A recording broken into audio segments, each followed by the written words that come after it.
कैसी राजनीति देश को चाहिए, कैसा राजनेता चाहिए, उस पर आप क्या कहेंगे?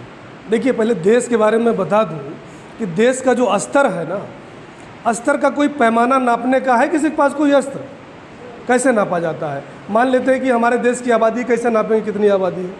कोई पैमाना है ना कि कैसे जनगणना होता है तब पता चलता है कि हमारे देश की इतनी आबादी है। अगर हमको एजुकेशन का अगर स्केल नापना हो कि हमारे देश का एजुकेशन का स्केल क्या है, तो किस स्केल से नापेंगे आप? देश का अगर एजुकेशन का स्केल आपको नापना है तो देश का जो सबसे गरीब और सबसे कम पढ़ा लिखा जो नागरिक है, वहाँ से उसका स्केल पता चलता है कि इस देश का नागरिक कितना पढ़ा लिखा है, कितना एजुकेटेड है। तो हमारे जो नेता हैं या हमारी जो सरकार है, वो सरकार उस तबके तक पहुंचनी चाहिए जहां शिक्षा जीरो है। नंबर 2, डेवलपमेंट की जो बात करते हैं, विकास की बात, विकास का मतलब ये नहीं है कि जो रईस है वो रईस होते जा रहे हैं और जो गरीब है बेचारे गरीब होते जा रहे हैं। उसका जो पैमाना है नापने का, आप एकदम गरीब के घर पे चले जाइए कि उसकी जो बिजनेस है उसकी आय कितनी है, वो आय के लिए उसकी मजदूरी कितनी है, उस मजदूरी से निकल के आता है कि देश का स्केल कितना है, कि हमारा देश कितना विकास कर रहा है, ये वो बताएगा कि उसकी मजदूरी एक दिन की कितनी है और उसके यहाँ की शिक्षा कितनी है, कि बच्चे शिक्षित कैसे हो रहे हैं। ये देश का स्केल है। जो नेता, जो सरकार इस शिक्षा के क्षेत्र में काम करेगी, जो इस स्केल पे काम करेगी, वो सरकार बनेगी और एक बार नहीं, वो बार बार बनेगी। ये देश का विडंबना है कि हमारे देश में इन नेताओं ने जो है इन गरीबों पे उनको पढ़ने नहीं देना चाहते ये लोग। अगर पढ़ने दिए होते तो मेरा कहना ये है कि आप शिक्षा को फ्री करिए, एक भी पैसा न लीजिए, शिक्षा फ्री होना चाहिए, मुफ्त होना चाहिए। शिक्षा मुफ्त तो है, कहीं नहीं है मुफ्त। तो बेसिक विद्यालयों में शिक्षा, बेसिक विद्यालय में शिक्षा मुफ्त है। आप अपने बच्चों को विद्यालय में पढ़ाते हैं? कौन से नेता के बच्चे बेसिक विद्यालय में पढ़ते हैं? बता दीजिए आप मुझे। कौन से नेता ऐसे हैं जिनके जो घर में बीमार होते हैं तो जिला अस्पताल में भर्ती होते हैं?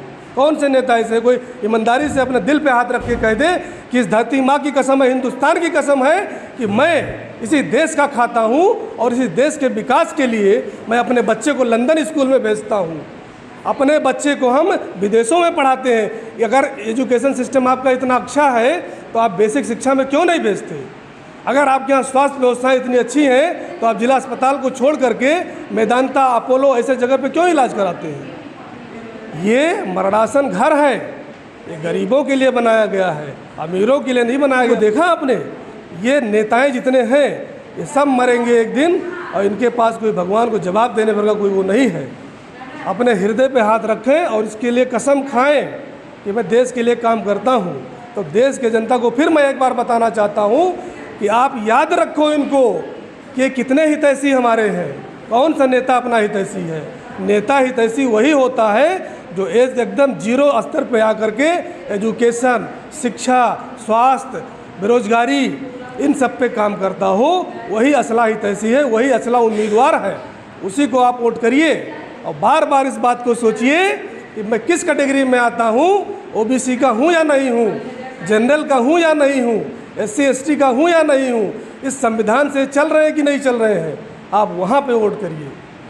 जातिवाद पे वोट ना करिए, कभी भी धर्म पे वोट ना करिए, क्योंकि राजनीति धर्म से नहीं होनी चाहिए। धर्म एक आस्था का विषय है, राजनीति एक अलग चीज़ है। राजनीति का मतलब समाज होता है और समाज का मतलब ये होता है कि हम गरीब, मजलूम, जो हमारे लोअर तबके के लोग हैं, हमारी जिम्मेदारी है कि अगर समाज में आगे हम निकल गए हैं तो उन सबको अपने साथ में ऊपर लाने का मतलब ही तो राजनीति होता है। राजनीति का मतलब ये थोड़ी होता है कि आप तो एजुकेशन का स्तर आप नीचे से उठाइए। लेकिन आज के नेताओं का मनसा क्या है कि अगर जनता हमारी पढ़ लेगी तो वो विचार करेगी, दिमाग खर्च करेगी कि अब वोट किसको देना है। तो ये नेता हमारे चाहते हैं कि भाई ये हमेशा बीमार रहें, जनता को बीमार करना चाहते हैं ना, वो अनएजुकेट करना चाहते हैं। अगर पढ़ लिख लेगी जनता तो सवाल पूछेगी, जैसे आज मैं पूछ रहा हूँ कि कौन सा ऐसा नेता मेरे सामने आओ और इस बात को बताओ कि क्या आप ज़मीनी स्तर पे काम करते हो? क्या आपने कभी शिक्षा की बात करी? अब क्या आपने कभी स्वास्थ्य की बात करी?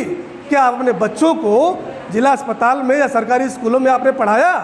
अगर आप नहीं पढ़ाओगे, आपको हमने अगुवा बना दिया समाज का, तो मैं कैसे आपके पीछे चलूँगा। तो जानते हैं कि जिस दिन ये समाज पढ़ा लिखा हो जाएगा, बोलने के काबिल हो जाएगा, उस दिन मुझे वोट नहीं करेगा।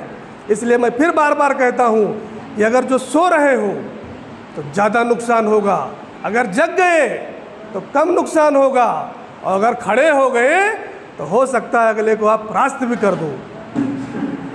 मैं यही बात कह करके अपने विचारों को ख़त्म करता हूँ और एक बार फिर जनता को जागरूक करना चाहता हूँ कि आप अपने हर मत का प्रयोग करिए, और उस मत का प्रयोग वहाँ करिए